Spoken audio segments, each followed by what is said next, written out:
dipersembahkan oleh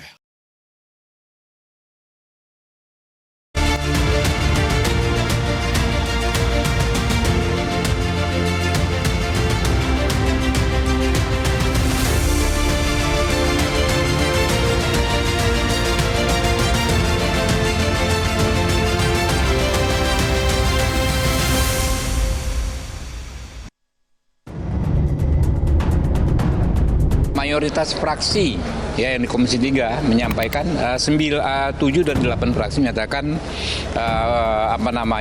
tidak sepakat dengan usulan tersebut. Polri sebagai lembaga sipil yang dipersenjatai itu diberikan kemandirian, independensi untuk menjaga, mengawal, melindungi, melayani masyarakat dan tentu segala aturan perundang-undangan dan konstitusi secara presisi gitu ya. Mereka punya sumpah yang namanya Tribrata dan Catur Prasetya yang kalau dilihat butir per butir itu sungguh-sungguh satria sifatnya ya. Tapi yang kita alami kan selama ini institusi Polri tidak saja di bidang politik, tapi hal-hal yang terkait dengan institusinya sendiri dan pelayanan pengayomannya terhadap masyarakat mengalami degradasi luar biasa. Netralitas TNI ini netralnya luar biasa. Saking netralnya, mendekat ke tempat TPS saja takut. Demokrasi yang terjadi sekarang kan kita ngerti semua Pak, bagaimana dalam tanda kutip brutalnya di media ini yang lagi kencang-kencangnya ini Pak, katanya ada partai baru. Apa partai baru? Partai Coklat.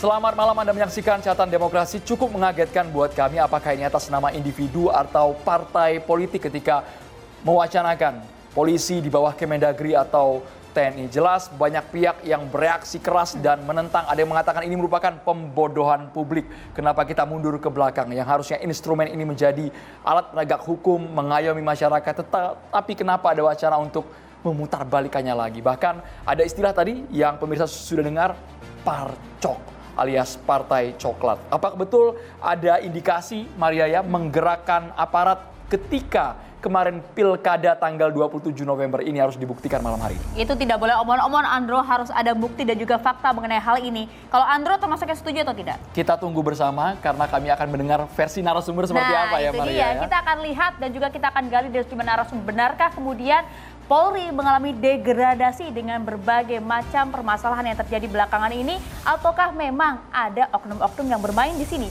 Kita akan bahas hal ini tuntas bersama dengan sejumlah narasumber kami. Meskipun ini memang wacananya mengagetkan banyak pihak, tapi saya kali ini tidak kaget melihat Andro yang tampan mengenakan pakaian dari BHS. Dari BHS, Maria juga kompak ya. Warna kita serasi ya Maria.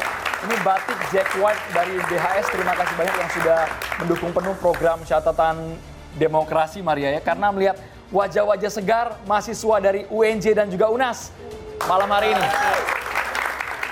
Bagaimana UNAS dan juga UNJ ini, apakah kemudian pemuda-pemudinya, mahasiswa-mahasiswa juga mengikuti topik-topik terkini terkait dengan hal ini?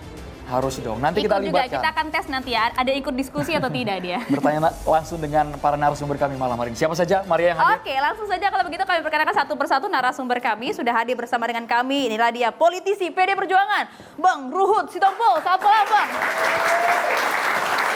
Bang, dicek Bang mic-nya. Cek audio dulu. Selamat malam Bang. Horas, malam. teriakan Horasnya mana Bang? Manyala. Oh, Manyala. Seperti pakaiannya Andro. Kode di Jakarta. Bukan slogan ya. Kalau yang sebelahnya ini juga menyala atau tidak dia? Pengamat kebijakan publik UPN Veteran Jakarta, Ahmad Nur Hidayat. Selamat malam, Bang. Selamat malam, bukan menyala, bela negara. Dan juga ini adalah pengamat komunikasi politik dari Universitas Indonesia. Kita sapa terlebih dulu ada Prof. Ibnu Hamad. Selamat malam Prof. Ibnu. Selamat malam, baik ya. Kami juga menghadirkan Komisi 3 DPR RI, Irjen Pol Purnawirawan Rikwanto yang sepanjang hari ini sibuk betul. Tadi audiensi dengan Kapolrestabes Semarang, kasus yang berkaitan dengan oknum polisi sekali lagi, Prof. Sehat Pak Rikwanto? Sehat, selamat malam. Selamat malam Pak Selamat malam, Rikwanto. Terima Pak kasih Pak Rikwanto. sudah Terima kasih menyempatkan sudah hadir di hadir. Catatan Demokrasi malam hari ini. Kami juga menghadirkan Penasehat Ahli Kapolri, Profesor Hermawan Sulistyo. Pak Hermawan, sehat Pak Hermawan? Selamat malam. Terakhir dengan Bapak sepertinya bahas kasus Sambo Pak ya? Iya, udah lama. Saya nggak punya sosmed, nggak pernah nonton TV. Saya nontonnya TV 0. Bukan TV One, TV One. Karena 0, TV 0. Nggak pernah nonton. Tidak punya medsos, jangan-jangan tidak punya WA, lebih tenang sepertinya hidupnya. Saya di gunung. Saya ngungsi di gunung nulis buku. Pekerjaan saya yang lain udah selesai. Baik. Jadi Tapi saya malam hanya hari ini nulis. berkenan Pak untuk mengomentari Saya isu yang baru viral di media nulis sosial Pak Hermawan ya. 130, jadi nanti akan 131 buku. Luar Luar biasa. Tepuk tangan biasa. boleh buat Pak Hermawan. Tapi selama 40 tahun. 40 tahun. Kami juga menghadirkan Bung Pitra Romadoni, praktisi hukum. Bung Pitra. Ya, selamat malam. Selamat malam, Bung Lai Pitra. Andromeda. Itu Bung Pitra Malam saking- hari ini bunganya putih ya Bang ya, mawar ya Bang. artinya ini saking kita banyaknya kasus nih Bung Pitra. Milah-milahnya harus secara detail ya Bung Pitra ya. Malam hari ini kita kasus mengenai wacana polisi di bawah Kemendagri atau TNI. Tanggapan Bung Pitra seperti apa Bung? Setuju dengan polisi itu dilucuti hanya omong wewenangnya? kosong menurut saya. Omong kosong saja gitu. Nanti sebaiknya kita bahas di sini aja. Langsung kita bahas sekarang Bang. Langsung Iya. saja kalau menurut Anda seperti Jadi apa begini. Bung? Omong kosongnya dari segi mana? Bung Andromeda, ya, dalam sebuah negara demokrasi, ya, pemisahan fungsi keamanan sipil dari militer adalah sebuah keharusan. Pemisahan antara Polri dan TNI bukan hanya sekedar berbicara administratif. Akan tetapi orientasinya itu lebih kepada hukum, supremasi sipil, dan Polri tidak bisa diintervensi. Kita ketahui, Polri memiliki tugas spesifik dalam menjaga keamanan, ketertiban, Kamtibnas, melayani, melindungi, mengayomi masyarakat, dan menegakkan hukum di tengah-tengah masyarakat kita. Sebagaimana perintah Undang-Undang Nomor 2 Tahun 2002, bahwa Polri adalah alat negara dalam menjaga keamanan di dalam negeri. Justru sebaliknya, TNI yang mempunyai peranan strategis dalam menjaga kedaulatan negara kesatuan Republik Indonesia, menjaga integritas wilayah, menghadapi ancaman dari luar. Tentunya dengan dua tugas yang berbeda ini akan menjadi tugas yang sangat berat apabila ini digabungkan. Tentunya subordinasi Polri kepada TNI itu adalah kemunduran demokrasi. Polri sejak dipisahkan dari APRI melalui TAP MPR nomor 6 garing MPR garing 2000 dan ketetapan MPR nomor 7 garing 2000, Polri telah menunjukkan dedikasinya, menunjukkan kinerjanya dalam memberantas kejahatan terorisme, memberantas kejahatan cyber, dan melindungi segenap tumpah darah rakyat Indonesia dalam keamanannya. Jadi Bung Mitra. kita jangan main-main di sini gitu loh. Artinya apa? Jangan kita membuat isu-isu yang ketentraman masyarakat kita ini sudah tenang, sudah aman, sudah nyaman. Ada lagi saya dengar ini istilah parcok gitu loh. Parcok apa? Partai coklat katanya Partai coklat Bang. gitu. Pilkada, Tidak ada Bang. kita lihat di database KPU yang menyebutkan di situ partai coklat. Jadi janganlah buat apa isu-isu politis. Makanya saya dari dulu kurang percaya sama orang-orang politik ini gitu loh. Waduh, karena ada Bung kebanyakan Ruhut loh di sini, Bang. janji-janji bohong gitu. Hati-hati juga nih Bang. Ada Bung Ruhut, Itu kita aja. tanya dulu. Jadi artinya para politisi-polisi ini saya tolonglah. Tolong bantu Bapak Kapolri, bantu Bapak Prabowo. Jangan buat isu-isu yang seolah-olah nanti akan menjatuhkan harkat dan martabat Bapak Prabowo juga, yang seolah Pak Prabowo ingin mencanangkan ini padahal tidak ada. Kita kaitan konfirmasi dengan kalau TNI di gitu, sini juga, Bung seperti itu. Ruhut. Jangan membuat isu-isu bohong katanya Bang. Ini merupakan alat negara loh untuk menjaga keamanan. Terima kasih ya, anak muda mesti begitu ngomongnya. Bukan masalah muda, kenyataannya Bang. Anak muda. Jadi Gitu loh. catat ya, yang pertama ngomong ini Presiden Republik Indonesia yang ke-8, Pak Prabowo. Beliau yang mengatakan keresahan bukan dari luar, tapi keresahan terjadi di dalam. Hari ini saja rame di TV, seorang oknum polisi membunuh ibunya. Enggak ada kaitannya Ya, dengan itu. kamu tenang dong, tenang, jangan marah aku. Enggak, itu oknum, ya. bos. Itu oknum, jangan sebutkan Bos, institusinya. dengar dulu bos. Begini, ada seorang di rumah itu yang melakukan kejahatan. Justru satu rumah itu kita cap penjahat gitu. Enggak bisa, bos. Kalau oknum tetap oknum. Bang Pitra, kita kasih kesempatan Bang Ruhut dulu ya, Bang Pitra ya. Bang Ruhut lanjut. Ya, tolong jangan dipotong ya.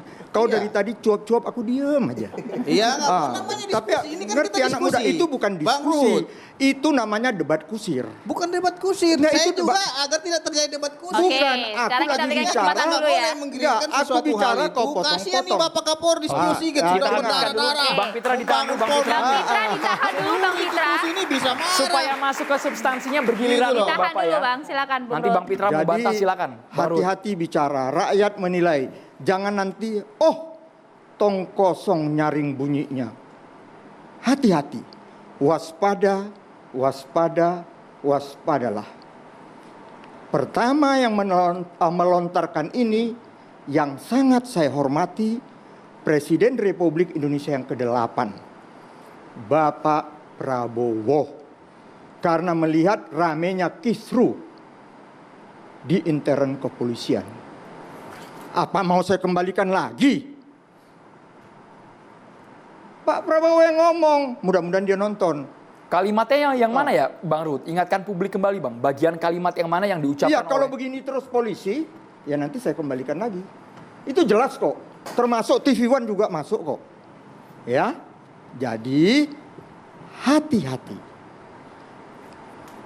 Polisi, istilah saya, dikedepankan.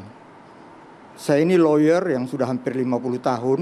Saya ikut membidani polisi lepas dari ABRI pada waktu itu yang sekarang TNI. Saya lawyer Dibio Widodo.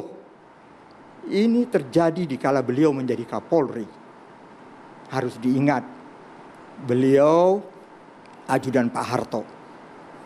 Anda menyinggung sahabat saya Sigit, beliau ajudan Pak Jokowi. Sudah menjadi rahasia umum, bersyukurlah kalau menjadi ajudan akan menjadi Kapolri. Karena itu Pak Rikuwanto nggak jadi Kapolri, kan begitu. Sahabat saya nih Pak Rikuwanto, teman saya satu dunia persilatan. Beliau di Komisi 3, di tempat saya dulu. Jadi saya ingin mengatakan gini adikku sayang, biar nggak usah motong-motong. Jalan masih panjang. Tapi yang rame ini memang dituntut kewibawaan sahabat saya Listio Sigit Prabowo. Dia sahabat saya. Saya sama dia sama-sama orang di lingkungan pada waktu itu Pak Joko Widodo. Ya, kita sama-sama. Disinilah saya mohon wahai polisi yang lagi rame-rame seperti peristiwa Sambo, seperti peristiwa-peristiwa lainnya, jagalah. Sudah kerja keras Pak Sigit untuk mengangkat marwah kepolisian. Jadi kalau dari luar enggak kok.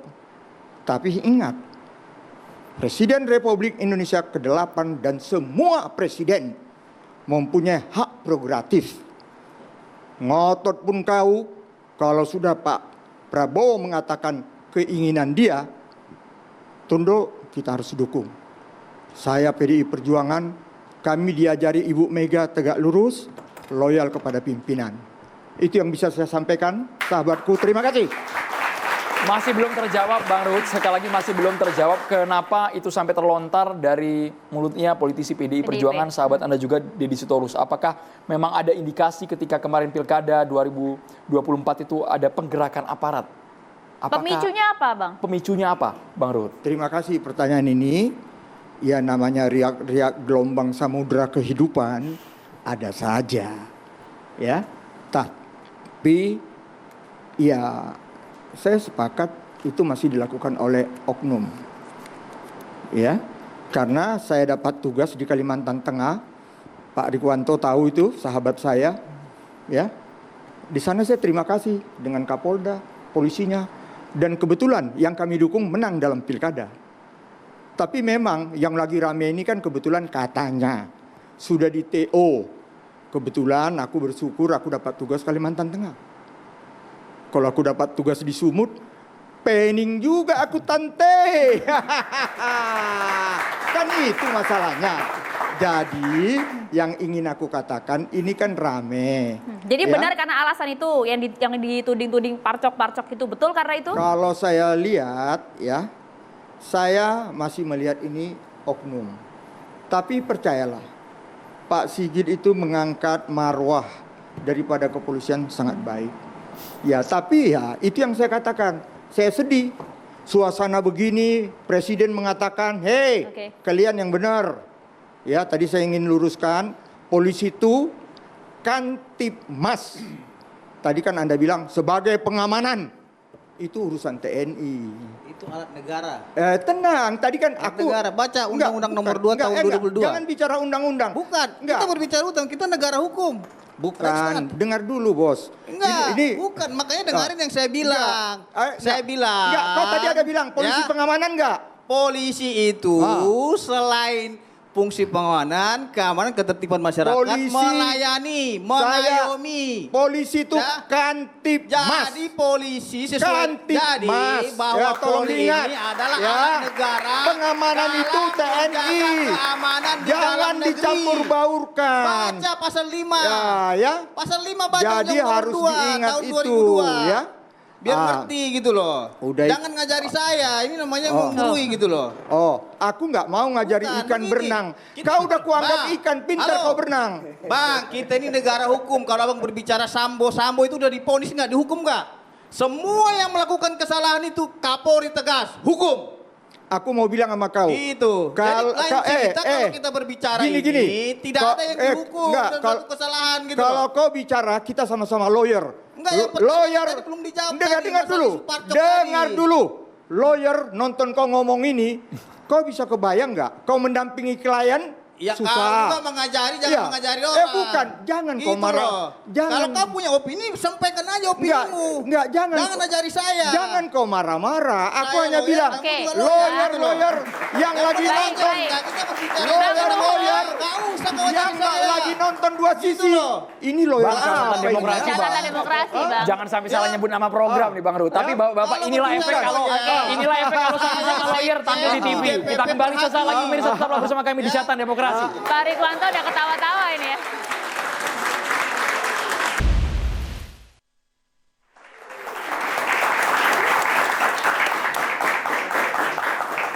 Ya, kita lanjutkan diskusi kita malam hari ini. Saya ingin ke Bang Ahmad Nur ya. Kalau kita melihat Bang, apakah kemudian jangan sampai kemudian ini jadi isu yang liar begitu? Kalau Anda melihat sebenarnya apakah ini sudah tepat? Jadi kalau saya lihat kan wacana kepolisian ini selain tadi sudah disampaikan oleh abang kita tadi, sebetulnya ada persoalan di tengah-tengah masyarakat kalau saya membacanya ya, bahwa polisi di satu sisi punya power tapi satu sisi banyak sekali abuse of powernya. Terlepas itu dari oknum, saya kira kalau oknum itu 1-2 kita bilang oknum. Tapi kalau oknumnya banyak, apakah bisa langsung kita oknum atau ini sistemik? Nah saya kira Banyaknya apa aja Bang? ya maksudnya kasusnya kan bermunculan banyak sekali. Sambo, Teddy Minahasa, kasus yang anak kecil kemudian dibunuh dan sebagainya. Ini kan menunjukkan bahwa abuse of power itu nyata berkali-kali, tetapi masyarakat belum mendapatkan solusi yang sistematis dan struktur. Kita tahu polisi punya pengawas. Tapi bagaimana pengawas itu bekerja kan pertanyaannya, bagaimana saat kita kasus Sambo itu malah pengawas itu yang membela institusi polisi, misalkan begitu ya. Tapi meskipun itu sudah direvisi. Jadi saya kira persoalan ini muncul adalah pertama adalah citra kepolisian di mata publik terutama dalam mengatasi yang namanya crime itu terus menurun. Tapi saya kira ini bukan terjadi di Indonesia saja. Di negara-negara modern, demokrasi tinggi, bagaimana abuse of power polisi dipertontonkan, membunuh dan sebagainya, itu juga mempengaruhi kondisi masyarakat. Ingat, kita hidup di zaman global. Ya, apa yang terjadi dengan George Floyd di Amerika, The Black Matter, itu juga mempengaruhi bagaimana reputasi polisi di negeri kita. Nah, persoalannya adalah, saya kira, ini semakin menambah parah ketika polisi digunakan sebagai politisasi. Dugaannya begitu. Ketika ini digunakan sebagai unsur politisasi, orang mengerikan, Bang. Kenapa? Karena polisi ini sampai dari level RT sampai ke level negara itu punya. Dan mereka menggunakan sistem komando. Nah, makanya saya kira ini saya ingin menempatkannya daripada perdebatan tadi ya yang kita saksikan. Saya ingin mengatakan, apakah kita sebagai bangsa sepakat bahwa polisi itu harus menjalankan fungsi-fungsi sipil? Kalau kita tidak sepakat, kita balikan saja ke TNI. Selesai masalah. Tapi kalau kita sebagai warga negara dan sebagai masyarakat menyatakan polisi ini harus jadi sipil. Apa sipil itu? 3, profesional, netral, dan punya transparansi. Kita punya aparat sipil negara kan begitu, ASN kan begitu. Makanya saya kira kalau saya termasuk orang yang mengusulkan ini jangan dikembalikan kepada TNI. Kita ingin punya polisi yang lebih humanis, yang lebih mengayomi. Oleh karena itu menurut saya bagus juga kiranya kalau kepolisiannya dimasukkan di Kemendagri. Kenapa? Satu alasannya. ASN di kepolisian, ya kita anggap sebagai ASN kepolisian, itu kan punya kode etik yang mirip dengan yang ada di ASN di Kemendagri. Yang kedua, fungsinya juga sama, mengayomi masyarakat, melayani masyarakat. Nah, saya kira ini juga perlu menjadi satu perdebatan dan juga contoh ya di berbagai negara maju ada Global Survey Index yang mengatakan bahwa kepolisian yang lebih sipil itu lebih menjamin ketertiban di masyarakatnya. Tapi polisi yang sipil apakah harus dibawa ke Kemendagri? Nanti netralitasnya Anda pertanyakan. Begini, Kemendagri itu tentunya kita bicara kementerian yang punya kode etik kementerian ya. Yang di situ ada profesionalisme, netralitas dan kemudian layanan publik. Mereka akan setidaknya memiliki pengawasan yang lebih ketat dibandingkan dengan saat ini. Saya lebih cenderung kepada pengawasannya. Artinya begini, kami merasa dari segi masyarakat dan akademisi melihat ini pengawasan kepolisian kok lemah sekali ya. Why? Ada apa?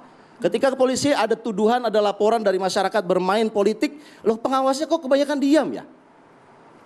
Itu loh. Tapi kan itu belum terbukti kalau kita tarik ke konteks pilkada kemarin, Mas Ahmad Nurhidayat. Benar, nggak terbukti. Kan setidaknya ada investigasi lah. Atau publik mendengar ada dong investigasi ketika ada laporan. Misalkan ada pengumpulan massa oleh kepolisian Polres tertentu misalkan. Itu kan banyak di sosial media, ya Bang ya? Itu banyak dan saat ini saya rasa kita nih kurang, menurut saya pengawas polisian itu kurang melakukan komunikasi publik yang baik untuk menginvestigasi ini. Sehingga tidak menjadi bola liar kalau tadi pertanyaan Maria tadi. Jadi saya ingin menempatkannya, marilah kita bersepakat bahwa kepolisian ini harus humanis, harus sipil. Oleh karena itu dia harus transparan. Supaya transparan sudah tidak ada tuduhan politisasi, maka sebaiknya menurut saya ini harus dimasukkan kepada Kementerian Dalam Negeri. Berarti wewenang menangkap oknum yang jahat, menangkap penjahat maksud kami, penegakan hukum tidak ada lagi di polisi? Oh enggak, beda dong, tetap ada. Oh tetap ada. Aparatur hukum itu, kepolisian itu penegakan hukum, dia kemudian melakukan fungsi-fungsi hukum sebagaimana diatur oleh undang-undang, itu tetap ada, berjalan. Hanya saja pengawasannya, skemanya itu akan jauh lebih rigid. Kita tahu ASN itu susah untuk dia melakukan yang namanya abuse of power. Karena dia begitu ketat dengan kode etik, ada pengawas tingkat situ dan sebagainya. Dan kalau kita sekarang, mohon maaf ya, kita juga mendengar ya Bang. Kalau seseorang ingin naik memperoleh jabatan, dia harus mengemis ke 3 hal setidaknya. Pertama di kepolisian yang saya dengar ya. Pertama dia harus mengemis kepada atasannya. Yang kedua juga dia mengemis kepada politisi. Anggota dewan ya, Abang harus jujur juga. Betapa banyak calon-calon perwira tinggi yang datang kepada politisi supaya minta di-endorse. Artinya apa yang saya katakan bahwa loh kalau kepolisian ini tidak diatur mekanismenya, nanti yang terjadi adalah kepolisian kita, ini saya bicara atas nama on behalf the state, kepolisian kita menjadi kepolisian yang asal bapak senang. Dan Harus dijawab Purnawirawan. Dan itu berbahaya. Dijawab Purnawirawan. Pak Rikwanto, Apakah betul ada unsur abuse of power? Ya, terima kasih. Sepertinya terlalu jauh ya. Yang pertama saya minta hilangkan kata-kata parcok lagi ya. Parcok hilangkan, karena Pak, itu kan disamarkan untuk mengarah ke polisi. Sekarang sudah jelas diarahkan kepada polisi gitu. Indikasinya itu polisi. Ya sudahlah, ya terbuka saja. Tapi apakah itu terbukti dan bisa dibuktikan kan kita lihat perjalanannya. Itu kan baru indikasi ketidakpuasan dari pihak tertentu seseorang terhadap kinerja kepolisian dalam kaitan pemilu kada 2024 ini. Ya. Pertama-tama saya walaupun mantan Polri tetap boleh mengucapkan terima kasih kepada Kapolri dan jajarannya atas terlaksananya Pilkada 2024 ini dalam keadaan aman, tertib, terkendali. Alhamdulillah. Ya, kalau ada sengketa silakan diselesaikan di tempatnya masing-masing, ada mekanismenya. Ya, lewat Bawaslu atau lewat MK. Ini kita alhamdulillah demokrasi kita masih berjalan. Ya. Kemudian bagaimana Polri sekarang seperti ya tertuduh ada main mata gitu. Ini klasik sebenarnya. Dari dulu itu instansi besar seperti Polri, TNI, ASN, ormas-ormas tertentu itu kalau lagi musim pemilu presiden, pilkada itu jadi incaran politisi. Dicari-cari. Bayangkan Polri itu jumlahnya 400.000 kurang lebih. Punya istri satu 400.000 juga. Punya anak satu, anak dua, anak tiga banyak. Belum mertuanya, saudaranya, ya teman-temannya itu bisa jutaan nanti. Luar biasa kalau yang bisa gandeng Polri itu. Untuk bisa kesinilah sebaiknya, ke partai kamilah, ke akulah sebaiknya. Dan itu klasik terjadi dari waktu ke waktu. Artinya Anda mengiyakan tadi pernyataan Bang Ahmad Nur bahwa ini Polri ini dijadikan alat politik ini. Oh, bukan alat politik. Memang politisi mencari ya suara dimanapun suara itu berada sebanyak-banyaknya. Salah satunya instansi Polri. TNI juga demikian, ASN juga demikian, ormas-ormas juga demikian. Yang besar-besar pasti coba dirangkul. Datanglah ke sana, sowanlah ke sana, mintalah ke sana, berbaik-baik hatilah ke sana. Itu klasik ya. Nah, yang menjadi pokok masalah adalah seperti Polri sendiri kan. Apakah dalam konteks seperti itu dia kemudian larut, hanyut, terus ada transaksional. Nah, walau bisawab yang saya tahu selama saya berdinas ya tidak seperti itu. Polri tetap ujung tombak dari masalah pengamanan. Pengamanan apapun termasuk Pilpres maupun pemilu kada. Ya. Di dalamnya kita kompak. TNI, Polri membentuk dengan Kejaksaan, Gakumdu, kemudian bersama-sama dengan Bawaslu juga, KPU juga, buat ikrar bersama dengan paslon juga, sama-sama menjaga netralitas, deklarasi dan lain-lain. Dalam perjalanannya manakala ada pihak-pihak tertentu yang mencoba lebih dalam lagi mengajak Polri atau oknum Polri, itu walau-walam bisawab juga. Ya. Dan selama dari dulu sampai sekarang ada saja yang seperti itu. Izin Bang, Ya. walau alam bisawab itu sebetulnya publik tuh ingin yang lebih jelas gitu loh. Ya, artinya kalau ada apa enggak? kalau Kita di publik merasa ada. Begini. Tapi kalau merasa walau-walam Ya, kan kayak walau hanya alam Allah yang bisawab tahu. itu- Padahal ini ada gitu. Itu bahasa umum ya. Kalau bahasa konkretnya, kalau ada anggota Polri yang masuk kategori tadi, ikut secara terang-terangan mengajak dalam kaitan mekanisme pemilu kada atau pilpres, ya ada salurannya. Dilaporkan kepada Bawaslu, atau ke MK, atau ke Kapolrinya, atau ke penyelenggaranya, atau tangkap langsung kalau perlu di lapangan. Nah, itu wujud nyata bahwasanya memang ada pelanggaran itu. Pak Rikwanto sakit hati nggak sih Pak oknumnya disebut banyak sampai ada sebutan parcok, sekali kami ulang Pak. Ya, sebutan parcok yang viral itu yang dulu juga sudah ada ya, cicak buaya. Dulu waktu saya masih pangkat belum jenderal ya, orang coklat lah macam-macam ya. Nah, itu biasa saja lah produk-produk daripada masyarakat dalam menafsirkan sesuatu ya. Cuma sekarang sudah jelas-jelas seperti itu. Cuma kita perlu jelaskan saja, kalau indikasi seperti itu, mungkin ada ketidakpuasan dan lain-lain, boleh saja mengungkapkan perasaannya, namun tidak sebatas itu saja. Apabila memang menemukan, merasakan itu ada, terus lanjutkan. Ya, buktikan, wujudkan itu. Bukan saya menantang supaya mereka harus seperti itu, tidak ya. Tapi tidak menjadi isu-isu yang menjadi pemikiran kita semakin complicated saja dalam berbangsa bernegara ini ya. Namun demikian secara masukan ya, kritik-kritik untuk evaluasi kepada Polri itu memang harus dilakukan ya. Indikasi-indikasi potensi-potensi seperti itu muncul-muncul harus juga dikritik, kritik keras kalau perlu ya, supaya ke depan strong leader itu perlu untuk menegakkan Polri harus netral. Takut ditangkap Pak kalau terlalu keras Pak? Oh enggak ada, kita negara hukum. Ya.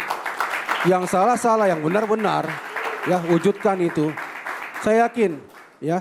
Saya bangga sama para kapolda yang saya lihat, gambar-gambarnya dipasang itu berangkulan bersamaan dengan Panglima Kodam, ya, dengan instansi terkait lainnya bersama-sama.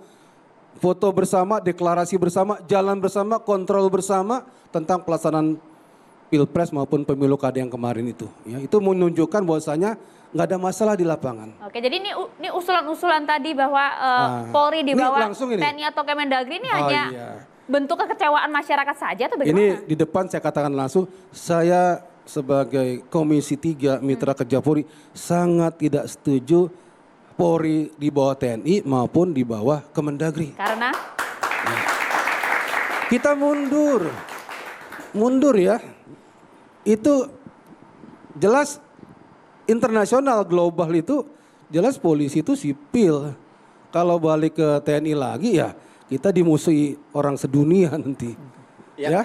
Bang. Kemudian belum ya? Oh belum. Iya. Kalau di Kemendagri itu jelas akar daripada tumbuhnya Polri itu beda dengan negara-negara maju seperti Amerika dan yang lain ya. Kita sudah di posisi yang paling tepat ya, mandiri di bawah langsung presiden walaupun koordinasinya di Kemenko Polhukam. Ya, masalahnya apa? Kalau di Kemendagri itu strukturnya nanti juga mengikuti pola-pola yang ada di Kemendagri. Seperti Kapolri di bawah Mendagri, nanti Kapolres di bawah, lagi Kapolda di bawah Gubernur, Kapolres di bawah Bupati. Nah, politisinya yang memimpin provinsi itu dari partai mana? Baik di provinsi maupun di kabupaten, kota. Kan partai ganti-gantian itu. Izin Bang, kalau Abang sedikit lihat negara lain lah, atau negara maju lah yang tatanan sipilnya sudah bagus. Ini baru seminggu yang lalu Bang, seorang sipil perempuan dipilih menjadi komisioner New York PD. Dari sipil dia dipilih dan dia mengatasi tantip di daerah New York. Artinya sebetulnya kalau kita bicara pendekatan negara yang modern, negara modern itu apa ya? Pendekatan polisi yang lebih sipil dan itu memungkinkan seorang Kapolda dipilih oleh seorang sipil. Kenapa New York banyak kasus kejahatan dan penembakan abuse of power-nya tinggi? Ini dianggap sebagai solusi. Makanya mayor saat itu menunjuk seorang perempuan, seorang sipil. Nah, saya nggak mengatakan kita harus mencontoh copy paste. Tetapi kalau kita ingin menjadi negara modern Bang, Abang harusnya lihat dulu ya. Abang sudah jadi anggota dewan sekarang, bukan polisi lagi, meskipun purnawirawan. Artinya lebih luas wacananya untuk mengatakan di negara yang lebih maju, di mana tatanan sipilnya lebih tertib, itu lebih sipil Bang. Bahkan seorang Kapolda aja dipilih oleh seorang sipil, diketuai oleh sipil. Why not? Sukses. Ya mungkin begini ya, nanti Prof. Kiki bisa menambahkan lah. Berangkatnya polisi sana beda dengan sini ya. Di sana federal. Kalau metodologinya boleh kita terapkan, tapi sistemnya mungkin tidak. Itu nanti kita dalam kalau diskusinya masalah itu. Oke, Prof. Kiki ada tanggapan Prof, silakan. Tes. Saya ingin meluruskan aja. Di seluruh dunia polisi itu nggak ada yang sama strukturnya dan posisinya.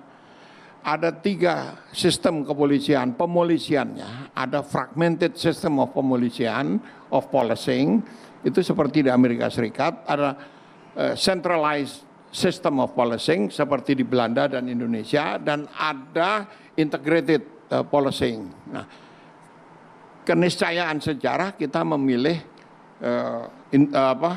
centralized. Kenapa centralized? Ada Polri, Mabes Polri, dan seterusnya atas alasan integrasi nasional. Gitu. Saya tidak bisa membayangkan bagaimana kita mengambil sistem fragmented seperti di Amerika.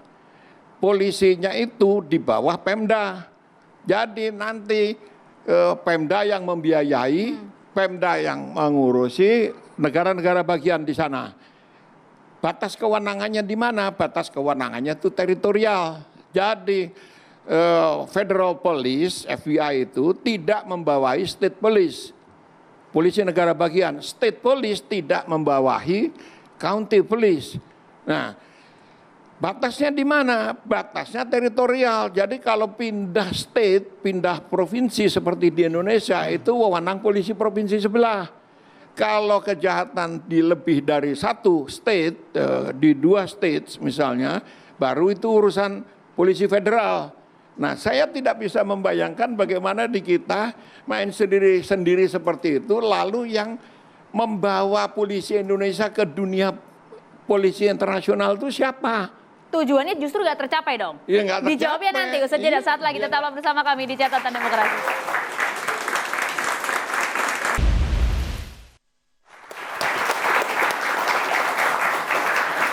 Ya, kita lanjutkan kembali tadi, Prof. Jadi bagaimana Prof Kiki agar kemudian tepat Polri ini betul-betul kemudian dianggap kembali ke marwahnya, apakah harus dikembalikan ke Mendagri atau bagaimana? Begini ya, di dalam sistem demokrasi ada 3 cabang kekuasaan negara, legislatif, eksekutif, yudikatif. Dulu ada 4 federatif yang kemudian tidak menjadi praksis kenegaraan di seluruh dunia. 3 cabang itu punya pembagian masing-masing. Nah, kita karena keniscayaan sejarah, presiden memegang 3-tiganya. Kekuasaan kehakiman itu dia punya dengan pengesahan undang-undang, itu legislatif. Kalau kekuasaan yudikatif, grasi, amnesti, abolisi.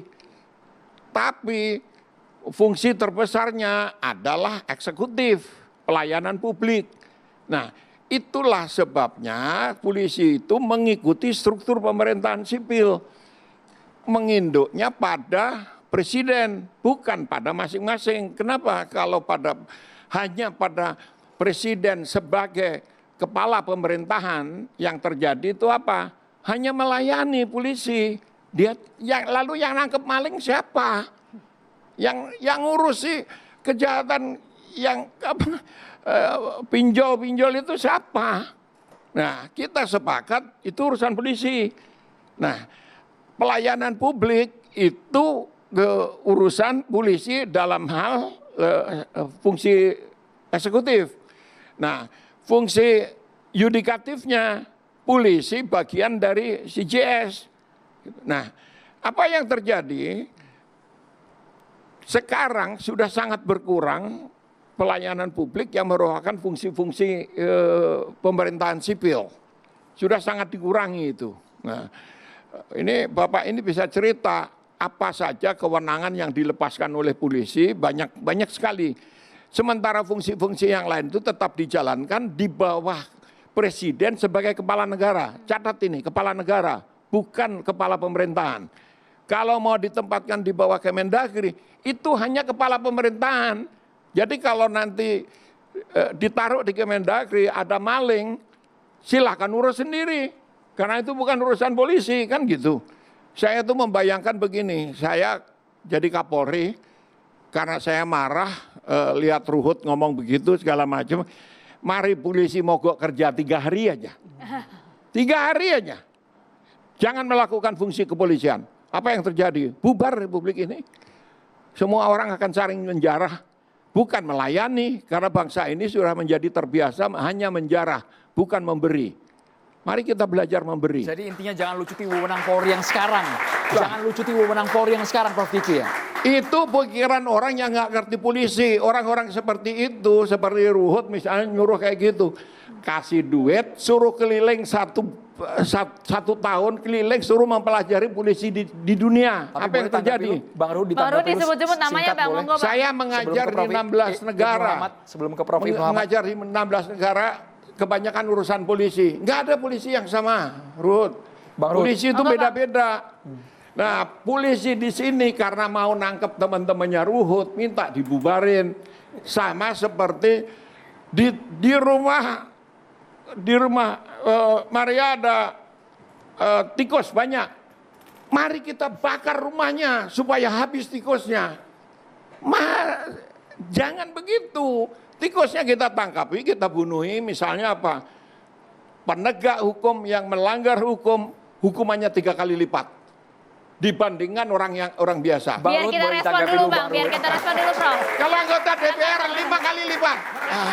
Silakan, Bang Ruhut. Ya, terima kasih yang mengebu-ebu bela polisi, tapi kita teladani Pak Rikwanto. Asing nggak? Dia akui kok banyak kelemahan polisi itu. Ini sahabat saya Rikwanto. Kok yang lain? Waduh, itu yang aku bilang. Saya bilang banyak tikusnya. Yang kita Enggak. bunuhi tikusnya, jangan rumahnya dibakar. Kok sekarang ada yang lebih polisi dari polisi? Ini tanya Pak Rikwanto. Saya ini lawyer 7 Kapolri loh. Saya pembela polisi, tanya Rikwanto. Dia paling tahu. Makanya kalau ada polisi karena itu. rusak, lawyernya ini. Ya, bayangkan Pak. Tapi Kiki, ya Prof. Kiki, semenjak saya nggak lawyer lagi karena saya di DPR, saya masih ingat Bambang Hendarso Kapolri. Kok lawyer Kapolri lagi dong? Aku udah di Komisi 3, ya, udah mulai. Jadi Anda Ya, lawyer sebentar lama lah. kan? Anda lawyer Ya. lama. Saya mau tanya, benar nggak polisi itu cerminan dari masyarakatnya? Saya mau ngomong dulu lah, jangan dipotong-potong. Loh, saya nanya, Enggak, sebentar lah. Katanya catatan demokrasi. Loh, lah Tapi iya. nggak ada Saya demokrasinya. nanya. Saya nggak ngomong, saya nanti nanya. aku bilang 2 sisi kalau begini. Jawab dulu, Bang. Jawab dulu, Bang. Ya, Jawab Memang dulu, ini Bang. dua sisi perspektif yang berbeda, Maria. Bang Ruhut, langsung iya. dijawab, Bang. Langsung dijawab, Iya, Bang. jangan dipotong-potong. Nanya. Ya, Pertanyaan, Bang. Langsung Ruhut, dijawab dulu, silakan, Bang. Disambungkan, Bang. polisi itu kan tipmas. Bukan, cermin dari masyarakat bukan. Pak, semua yang namanya aparatur negara, cermin TNI, cermin, semua cermin kok. Lah jadi kalau Ya? masyarakatnya Ah. brengsek, jangan minta polisinya baik. Enggak. Saya enggak. Kita janganlah terlalu gimana ya. Polisi, saya udah bilang tadi, keren nggak? Ini polisi loh, bintang 2 nih sahabat saya. Tapi dia akui kok. Kok kalian ini, aduh, ngeri kali aku. Tapi kalau ada yang enggak, kita bilang enggak baik, apa salahnya? Ya, kalau Anda Kompolnas dekat dengan Listio Sigit, tanya siapa Ruhut mengenai polisi. Saya udah tahu. Udah, Ya kan? Istrinya orang Sukabumi kan. Bukan. Tapi jangan jadi seolah ke istri ini ya. Enggak. Jauh Ini banget sampai ya. ini kalau udah kalap sampai ke istri ya. Jadi saya mau bilang Prof. Ya. Ya. Poinnya, Bang. Poinnya. Ya, poinnya kembali saya mudah saja. Mau kalian setuju tidak setuju, yang pertama saya dengar ngomong ini, yang punya hak prerogatif Presiden Republik Indonesia yang ke-8, Bapak Prabowo, Jenderal TNI, Angkatan Darat, Kopassus, Purnawirawan. Lengkap saya bilang. Dia yang ngomong. Jadi kalau kalian mau gimana-gimana, tanyakan kepada Presiden, jangan ke saya. Ruhut ini apa sih? Ya, aku ini bukan apa-apa, hanya sepasir debu terbang. Tapi aku berterima kasih. Tanya semua polisi se-Indonesia, kenal Kiki atau kenal Ruhut Sitompul? Wow. Pasti mereka bilang, ya Ruhut lah, karena saya pembela polisi. Orang bintang sinetron, saya kan bukan. Saya penulis buku. Enggak. Jadi saya Jadi personal ya. Loh, enggak, Menyala dia abangku, nanya kan. menyala abangku. Kita berikan kesempatan dulu Prof. Ibnu kalau begitu ya, biar juga Sekarang menjelaskan, Prof. sama-sama kita dengar Prof kita ngomong ya. Prof Ibnu silakan. Prof, Prof Ibnu. silakan Prof. Jadi saya kira kita duduk di sini di catatan demokrasi karena satu hal, yaitu independensi polisi kan. Kalau saya sih soal tempat sekarang pun di bawah presiden oke, misalnya. Tapi soalnya yang kita duduk di sini independensi. Tapi saya ingin menambah nih Prof Kiki, independensi ada dua jenis juga. Ada independensi dari, ada dependensi untuk. Yang kita repotkan tadi diskusi banyak, independensi dari kan. Independen enggak dari politik. Sampai tuduhannya ada partai coklat. Itu indikasi ya Pak Dirjen ya, Pak Rikwanto. Pak Jenderal ya, itu kan cermin dari bahwa itu tidak independen dari politik. Nanti ada lagi polisi misalnya ngamanin perusahaan milik milik konglomerat ya kan, berarti tidak independen dari ekonomi kan begitu. Tetapi apa iya kita hanya mengharapkan independen dari yang diberikan oleh undang-undang menurut saya Mas Kiki itu independen untuk. Jadi independensinya untuk tadi Kamtibmas, untuk perlindungan, untuk apa. Sudah tercermin belum sekarang? Nah, kalau 10 tahun terakhir dalam catatan saya itu independensinya agak berat memang. Dalam catatan saya. Karena banyak pihak yang menggunakan institusi Polri itu untuk kepentingan berbagai hal itu yang tidak independen tadi. Jadi dengan kata lain, saya kembali ke Bang Pitra tadi. Disebut-sebut polisi alat negara, termasuk Bang Kiki, alat negara, dan itu berarti kalau alat main behind the gun dong. Siapa yang punya alat negara tertinggi kepada Polri, kepada TNI? Ya presiden lah. Jadi kalau nanti mengharapkan independensi yang profesional tadi istilah Mas Nur Hidayat, kita serahkan kepada presiden. Kalau presidennya jelas, tolong independen ya, pasti independen. Tapi kalau presidennya masih ikut cawe-cawe, tidak independen juga nanti. Kalau menempatkan sebagai kalau menempatkan kalau menempatkan santai aja, jangan menggigil kepanasan, gitu loh, biasa aja. Bang Pitra, maksud saya karena disinggung nama saya. Iya. Enggak, sebentar. Nama saya. Enggak apa-apa, Bang Pitra tadi klarifikasi. Ya saya jelaskan dikit. Bahwa tadi disebut polisi termasuk alat negara. Iya. Nah, alat kan namanya alat kan, tergantung siapa yang menggunakan. Dalam berpemerintah dan bernegara, yang pengguna tertinggi alat itu presiden tentunya. Ya, kalau presidennya mendaki independen, pasti independen. Jadi berharap tadi ke Bang Luhut tadi, kalau presidennya nanti memerintahkan independen, udah independen nanti. Tapi kalau presiden cawe-cawe juga gitu. Tapi kalau Prof yang sekarang percaya independen kan Prof? Harapannya kan baru sebulan kan. Saya melihatnya mudah-mudahan ke arah sana kan. Begitu. Harapan. Bang Pitra namanya sudah disenggol tadi ya? Iya silakan. Boleh komentar. Ya Bang Pitra silakan. Saya ini kan pengacara, Prof. Jadi kita berbicara juga sesuai dengan ketentuan hukum. Yang saya sampaikan itu bunyi undang-undang, Undang-Undang Nomor 2 Tahun 2002. Tepatnya di pasal 2 ayat 1. Ini saya bacakan ya. Jadi biar jelas, jangan dibilang juga bukan alat negara. Di dalam Undang-Undang Nomor 2 Tahun 2002 pasal 5 ayat 1 mengatakan Kepolisian Negara Republik Indonesia merupakan alat negara. Ya, alat negara kan. Ya. Nah, jadi sebagai alat negara yang berperan, saya bilang tadi, memelihara keamanan, ketertiban, betul. menegakkan hukum, memberikan perlindungan, pengayoman, pelayanan kepada masyarakat dalam rangka terpeliharanya keamanan dalam negeri. Semua, Kan saya sampaikan seperti itu. Betul. Tinggal lagi dipelintir-pelintir gitu loh. Enggak dipelintir. Jadi saya menyampaikan enggak salah. Saya mengatakan sebagai alat negara. Iya. Yang namanya alat. Bukan Pitra yang ngomong itu, undang-undang betul. Saya juga setuju. Sebagai alat negara. Biasanya kalau alat tergantung siapa yang menggunakan alat kan.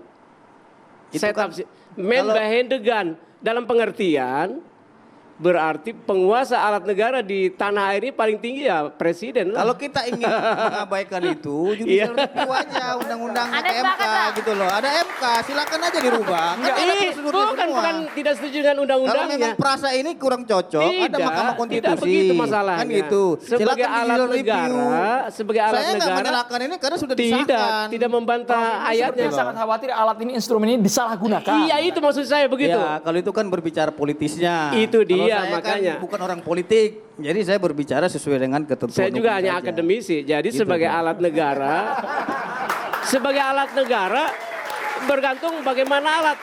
Seperti ini loudspeaker, alat berbicara.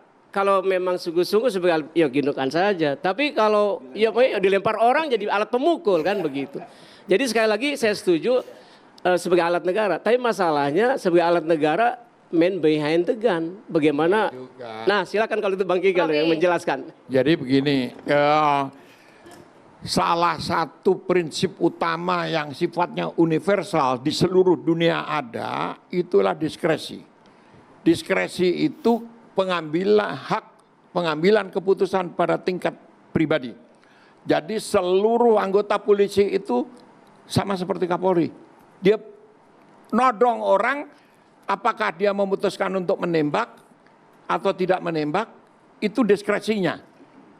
Karena tidak ada atasannya, tidak ada komando di dalam polisi. Yang ada, komandan itu tidak ada. Lalu komandannya polisi itu siapa? Hukum. Dia melanggar hukum atau tidak? Itu yang terjadi dengan kasus Sambo, dengan yang lain-lain.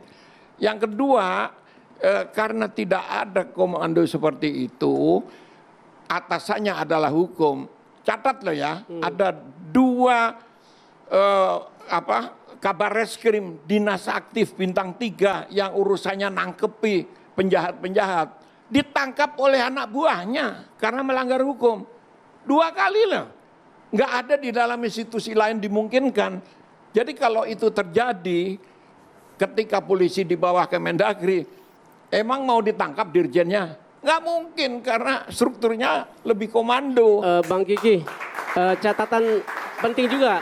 Ya, terima kasih juga saya ucapkan tuh ya. Pertama saya khawatir istilah diskresi, tapi karena disebut atasannya hukum, wah luar biasa.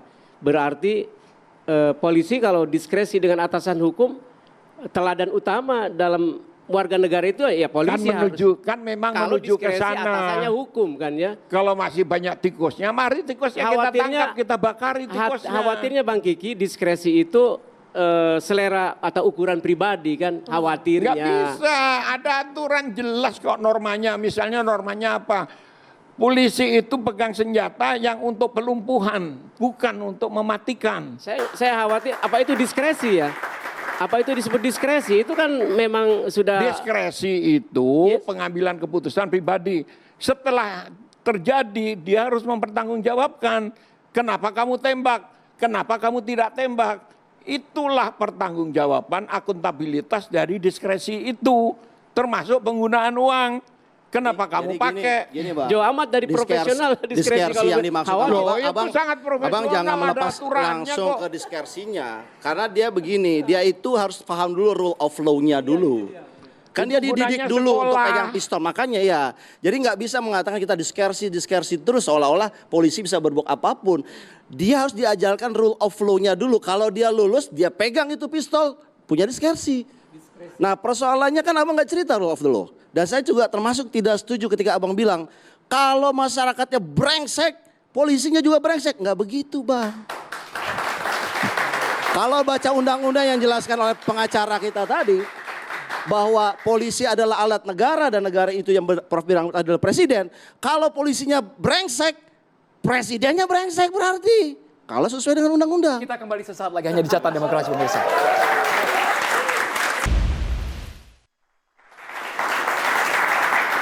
Pak Rikwanto seperti ada yang mengganjal nih sebagai polisi yang sesungguhnya ya.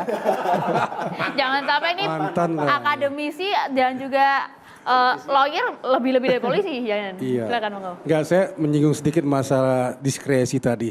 Sebenarnya Prof Kiki udah pakar sekali. Cuma kalau saya kan praktisi di lapangan, yang sengaja tidak sengaja suka mengambil diskresi. Ya, dan kita lihat sehari-hari ya, itu polisi lalu lintas tiap hari ambil diskresi itu. Kalau kemacetan, lampu merah itu harus berhenti sebenarnya peraturannya, hukumnya. Tapi dia buat suruh jalan. Lampu hijau harusnya jalan, dia suruh berhenti. Ya kan? Untuk mengatur lalu lintas, itu diskresi. Diskresi itu mengenyampingkan ketentuan yang ada untuk kepentingan yang lebih besar. Demi kemaslahatan yang lebih besar. Dan dipertanggungjawabkan secara hukum. Jadi bukan semena-mena. Bukan suka-suka, bukan egonya. Begitu juga orang diborgol atau tidak diborgol, diskresi. Loh, kok si Anu diborgol, ditangkap? Itu kan orang terhormat. Nggak mungkin dia lari. Nggak begitu. Yang tahu tuh orang lapangan. Kita di nonton TV atau di rumah. Orang itu orang terhormat, kenapa diborgol? Oh, yang tahu saya Pak, kenapa? Saya takut kalau nggak diborgol, dia bisa membahayakan dirinya. Kenapa membahayakan dirinya? Bisa loncat ke jalan, ketabrak mobil, atau bisa menyerang saya. Kalau orang sedang dalam keadaan berurusan dengan hukum, apalagi kena penangkapan, psikologisnya terganggu Pak katanya gitu. Apapun bisa terjadi. Saya putuskan tuh saya borgol. Ada juga yang agak ekstrim, loh kenapa nggak diborgol? Seperti kasus Medan kemarin yang nembak polisi. Saya menyalahkan juga, tapi dia jelaskan supaya dia bisa berbicara baik. Kalau tenang dia bisa mengungkapkan apa yang terjadi dengan konteks kita tetap waspada menjaga dia. Itu diskresi juga. Jadi itu sesuatu tindakan yang bisa diambil oleh polisi segala tingkatan, payungnya hukum dan dipertanggungjawabkan secara hukum. Izin Pak. Izin ya, Prof ya, gitu ya.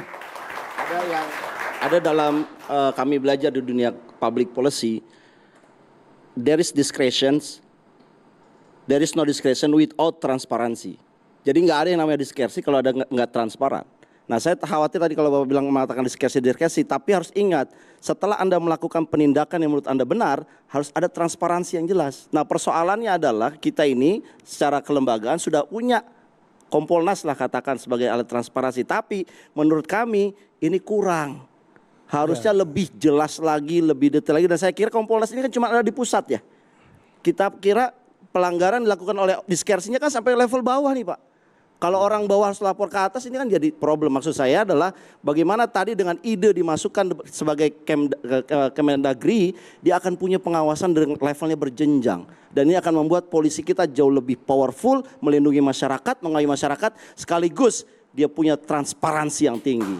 Iya, sederhana tadi ya. Setelah dia mengambil alih fungsi lampu lalu lintas, tadinya hijau jalan dibuat berhenti, merah harusnya berhenti dibuat jalan. Setelah normal dia kembalikan lagi ke fungsi semula. Itulah transparansinya, itulah pertanggungjawabannya. Kalau kita naikkan level diskresi selanjutnya di bidang manajemen, di bidang keuangan, di bidang apa, itu sesuatu yang bisa saja terjadi, namun kembali lagi ke alurnya dan dipertanggungjawabkan. Bertanya satu hal Pak, betul bertanya saya karena awam. Kalau diskresinya tangible, mafhum orang. Seperti lalu lintas contoh yang tangible kan. Yang seru di perdebatan kita malam ini panjang karena banyak yang kesannya diskresi yang intangible. Dalam pilkada, misalnya dalam pilpres, dalam urusan ini. Gimana tuh Pak Jenderal itu penjelasannya? Kalau diskresi yang tadi ya, payungnya bukan hukum, karena keinginan sendiri, karena permintaan seseorang, karena kepentingan sesuatu, itu nggak diperbolehkan Pak. Itu kalau melanggar ketahuan dihukum. Iya, karena kalau yang tangible, kalau lalu lintas kayak gitu, ya pasti seneng orang kan. Payungnya tetap hukum. Iya gitu. Dan kalau beliau istilahkan imamnya itu adalah hukum tadi kan. Saya bantu ya Pak Rekwanto. Ada dua tadi. Pertama diskresi itu tidak mungkin dilakukan di depan. Kenapa? Kalau ada orang nodong orang begini, terus ada polisi, diam aja, mati orang ini. Gitu. Jadi keputusan itu dibuat tangible pasca kejadiannya, post factum tangible. Jadi setelah itu dia bertanggungjawabkan. Saya kasih contoh konkret. Dulu ada di film, di TV, itu 10 preman ngejar-ngejar satu polisi di Senayan. Dia bawa pistol, dia acung-acungkan. Di sidang itu polisi, sidang kode etik. Kenapa nggak nembak? Dia jelaskan peluru saya hanya 6. Mereka 10 dan semua bawa parang. Kalau saya tembak hanya 6 mati. Habis itu saya hancur. Lebih baik nggak ada korban. Dia lari, dikejar-kejar itu. Sampai capek, terakhir dia todong kabur. Nggak ada korban. Nah, ada pertanggungjawaban di dalam sidang kode etik. Karena tidak semuanya yang post factum itu bisa dipertanggungjawabkan. Misalnya dia harus nembak orang karena berbahaya ini gitu. Nah, itu satu. Lalu yang kedua tentang prinsip diskresi dari atas ke bawah itu. Prinsip diskresi itu hanya menyangkut keputusan-keputusan yang sifatnya pertanggungjawabannya ke hukum nanti gitu loh. Memang harus ke hukum. Nah, hukumnya apa? Hukum yang paling rendah adalah kode etik polisi. Kode etik. Sering banyak sampai sekarang sidang-sidang kode etik itu terbuka kok. Banyak yang terbuka. Tapi kalau menyangkut kode etik yang menyangkut susila, tindak susila, tertutup pastilah. Prof Kiki, sepertinya ada mahasiswa yang ingin bertanya ya. Mari kita libatkan mahasiswa yang ingin bertanya langsung pada narasumber, silakan. Baik, selamat malam semuanya. Saya izin bertanya kepada Prof Kiki selaku ahli penasihat dari Kapolri. Jadi sering sekali saya mendapatkan isu-isu miring terkait Polri di mana pemberitaan itu kayak marak gitu, memberitakan Polri yang kayak salah dalam melakukan penanganan kasus. Tapi di sisi lain juga kayak penanganan yang sudah tepat oleh Polri itu lebih jarang untuk diangkat gitu. Nah, dari sini saya ingin menanya Prof, gimana sih strategi jitu supaya instansi Polri ini bisa meningkatkan kepercayaan masyarakat sehingga slogan presisi itu benar-benar bisa dapat diterapkan dengan baik gitu Prof. Begini. Sebelum dijawab ya Prof ya, ada satu lagi yang bertanya. Kita coba silakan, monggo.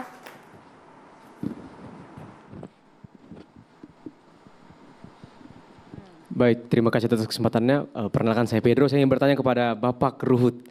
Ya Pak Ruhut, gagasan ini kan mulai dari PDIP ya Pak Ruhut ya. Kita terus terang saja, kita berani terang-terangan lah.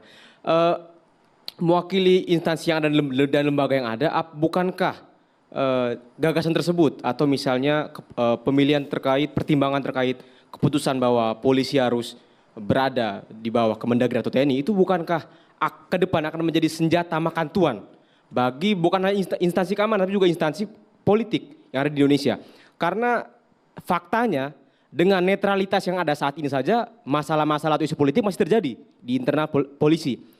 Lantas bagaimana jika netralitas itu hilang? Bukankah akan bertambah buruk justru kemungkinan masalah yang ada? Begitu. Terima kasih. Prof Kiki dulu boleh? Prof, langsung dijawab. Oke. Jadi gini, kalau karena kepolisian di mana-mana seluruh dunia itu mengikuti struktur pemerintahan sipil. Nah, kita mengarah ke fragmentasi pemerintahan sipil dalam konsep dekonsentrasi. Bukan desentralisasi, bukan sentralisasi.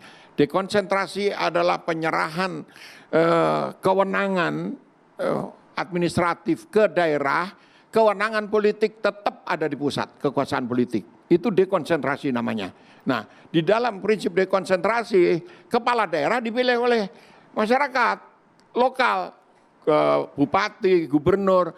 Sekarang bayangkan kalau di bawah Kemendagri itu tidak ada jaminan sama sekali, polisinya netral, malah ikatan emosional itu lebih dekat, ini lebih fragmented, polisinya akan pecah-pecah di seluruh Indonesia. Bayangkan kalau polisi bawa senjata, semua bawa senjata, lalu Jawa Timur sama Jawa Tengah karena pilihan gubernurnya berbeda, tawuran bawa senjata semua. Nah, loh, ini terjadi. Loh, ini terjadi kok. Itu namanya. Saya kira begini, polisi kita udah dewasa, Bang. Apa? Polisi kita sudah dewasa, mereka sudah dilatih. Loh, kalau dewasa kenapa dikritik sampai ada partok segala macam? Kalau saya gini, publik melihat polisi ini punya senjata di tangan kirinya. Punya undang-undang jurisdiksi kepolisian di tangan kanannya. Terus abang tambahkan lagi, punya diskresi juga untuk mengeksekusi. Tetapi kalau transparansinya hanya kode etik di internal. No, saya nggak bilang hukum. Maksud saya begini, dengan Termasuk dengan kode cara etik. dengan dimasukkannya ke dalam Kemendagri, saya berharap dengan reformasi kelembagaan ini ada transparansi yang lebih karena dia punya sangat powerful. Jadi Yang ini nggak bisa abang jawab kan dengan bisa, kenapa? Gampang. Kemendagri itu pelayanan publik, polisi penegakan hukum polisi juga. mengayomi masyarakat. Menegakkan hukum juga. Iya di dalam kan tagnya apa bang? Polisi menegakkan hukum enggak? Polisi pengayom masyarakat.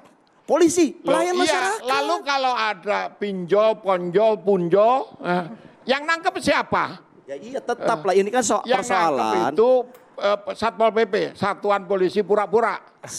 Saya kira Lah, iyalah. nggak saya kira gini bang. Kalau ada kejahatan internasional yang urusannya dengan Interpol siapa?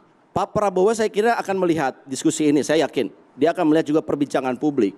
Bahwa memang ada persoalan mengenai transparansi mengenai kepolisian kita. Sehingga muncullah isu-isu yang disampaikan tadi sampai kemudian dikutip sama Bang Luhut. Itu kan sebelum jadi presiden. Iya, enggak. Saya kira beliau konsisten orangnya.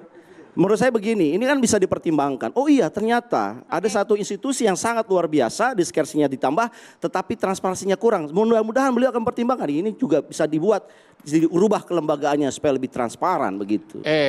Status polisi sekali lagi normatif di seluruh dunia ya. Itu yang menentukan bukan hanya presiden. Catat itu. Ini konsensus seluruh bangsa. Tidak bisa urusan polisi sebesar ini, presidennya minta ini, minta itu, dia harus konsultasi dengan DPR, iya kan? Nah, nggak bisa. Nah ini Bang Ru, Jadi, tanya mahasiswa ya. kecuali kong kali kong dengan DPR-nya. Kita berikan kesempatan Bang Ru Dan menjawab saya pertanyaan nggak mahasiswa percaya tadi, dia Bang. tidak punya catatan kong kali kong. Iya. Jadi tenang Menjaga aja. netralitasnya bagaimana Iya, kalau jadi kemudian harus dilembur? Profesor Kiki sama adik saya ini kan gara-gara profesor dari tempat kami menyinggung the man behind the gun. Ya kan dari itu aja, karena ada alat negara itu. Jadi apa yang dikatakan profesor itu benar. Kembali pertanyaan adik saya ya. Saya juga tahu kan, saya udah tegas mengatakan keluarnya polisi pada waktu itu, sahabat saya tahu ya, karena saya lawyer Kapolri pada waktu itu Pak Dibio Widodo. Saya tanya kenapa Pak? Saya masih ingat Menhankam Pangapnya Pak Wiranto. Ya, bersyukurlah saya udah tua, jadi ini catatan sejarah bagi saya ya. Jadi polisi itu harus dikedepankan. Itu betul. Tapi kan seperti saya bilang, marilah kita polisinya saja mengakui. Jangan yang lain merasa lebih polisi dari polisi. Itu nggak baik. Keluarlah kata-kata alat negara itu. Saya tahu itu undang-undang. Saya tahu. Tapi apa yang ditanyakan profesor juga benar. Tapi kembali semua kita sebagai negara hukum, saya mohon ya. Tadi kan ada seolah-olah oh itu disampaikan Pak Prabowo sebelum dia presiden. Siapa bilang? Dia udah presiden kok. Karena itu saya katakan yang terhormat Presiden Republik Indonesia yang ke-8, Bapak Jenderal TNI Angkatan Darat Kopassus Bintang 4. Nah, biar lebih tegas. Ya, dia. Jadi dia mengatakan itu. Belum jadi menteri. Dia mengatakan itu. Ya, jadi kita mau bilang apa? Jadi kalau ini kejadian nggak patuh. Dia punya hak prerogatif loh. Dia punya hak mau apa? Karena itu sebenarnya mudah-mudahan Pak Prabowo melihat oh ini Pak Rikwanto dari Komisi 3 polisi juga loh dulu. Tapi sekarang dia orang partai loh. Ya dia orang partai. Karena itu jangan gimana dengan partai. Partai itu aset bangsa. Kalau nggak ada partai mau kemana kita? Ya itu fakta kok. Kalau ada orang yang sinis dengan partai, janganlah nanti. Kita giliran boleh ya? Ada orang gimana? Okay. Ya karena itu. Jadi pertanyaan tadi semua baik. Tapi kawan-kawan saya yang lebih polisi dari polisi, itu yang namanya senjata makan tuan. Ini dua profesor jago-jago. Bang Fitra, jadi boleh aku singkat tenang. ditanggapi? Bang Ya, Fitra, silakan. sebelum ke Pak Rikwanto. Silakan tanggapin, silakan. Saya kira tidak ada polisi dari polisi kan gitu. Tapi tetap ya, saya ingin menyampaikan, siapapun yang berjiwa penjahat pasti akan membenci polisi. Jadi polisi ini sudah capek bertugas menjaga keamanan, ketertiban, Kamtibnas, menegakkan hukum dan lain-lain. Saya tidak abu-abu. Kita merah putih aja, saya tetap dukung polisi. Apapun itu untuk ketertiban umum dan Kamtibnas, polisi haruslah mandiri. Oke, Pak Rikwanto. Polisi harus independen dan polisi harus tetap didukung selamanya. Pak Rikwanto. Singkat Pak. Terima kasih. Saya cuma ingin menegaskan saja, mengingatkan lagi, tugas Polri itu sesuai dengan pasal 13 Undang-Undang Nomor 2 Tahun 2002. Yang pertama adalah pemelihara keamanan ketertiban masyarakat. Yang kedua, penegak hukum. Yang ketiga, pelindung, pengayom dan pelayan masyarakat. Nah, tinggal mana yang lebih dikedepankan. Penegakan hukum adalah jalan yang terakhir. Ya. Jadi to serve and protect itu diutamakan dalam tindakan-tindakan kepolisian di lapangan. Jadi tetap seperti sekarang saja? Ya, tetap polisi seperti sekarang langsung di bawah presiden. Ya, tadi pesan Prof tadi, bagaimana usernya. Kita harapkan stronger leader, Bapak Presiden juga stronger leader, Bapak Kapolri juga. Sama-sama kolaborasi untuk kemaslahatan martabat masyarakat bangsa dan negara Indonesia. Tujuannya adalah kemaslahatan masyarakat. Kami akan kembali sesaat lagi. Usai jeda, tetaplah bersama kami di Catatan Demokrasi.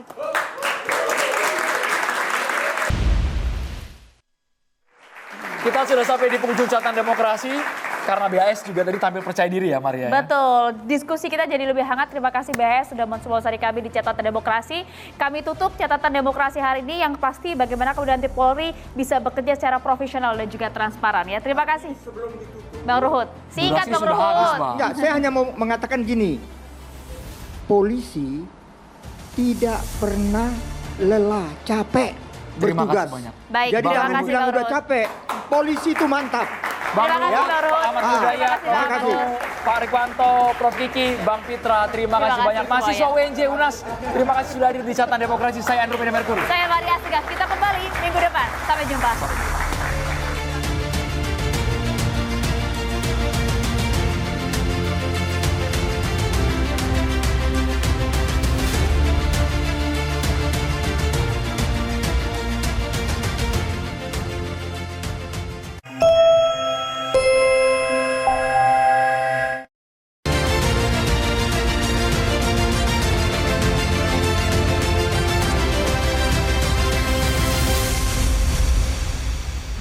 Dipersembahkan oleh